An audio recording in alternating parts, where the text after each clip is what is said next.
Ayan mga friendship. So dahil papasko na, nagbalot kami para sa pag-games namin sa aming mga workers mamaya. Ayan si Nanay, ang aking masipag na Nanay Garrett.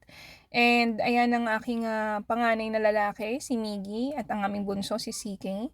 Madali lang ang laro, friends. Ang laro namin, pera o dangal. Ano ang kaya mong gawin sa halagang So ayan, tine-tempt ko sila kaso nga lang walang pumapatol sa akin. Pero ayan si Kuya Ronald, mukhang bibigay na siya. Performance based, as in talagang performance.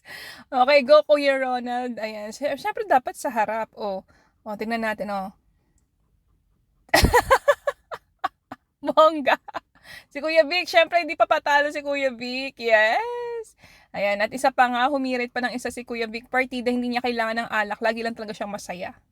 Ayan, at dahil dyan, may 3,000 ka. Okay, next natin, sino ang ipagpapalit ang dignidad sa pera? Si Kuya Vic, oh.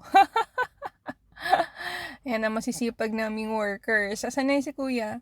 Sino susunod dyan? Si Kuya Ronald talaga naman. Oh. Ayan, nakangiti lang palagi. Huwag kayong papadaig dyan, friends, ha? Mukhang sweet yan, pero matinik sa babae yan. And of course, si Emil. Emil, alam ko, pero dignidad. Mamili ka. Mamili ka, Emil. At least pumili naman siya. Dahil dyan, may 3,000 ka, Emil. Bongga. Ayan. And of course, meron din siyang pag-grocery. Ayan, nakakatawa talaga yung mga workers namin, game na game.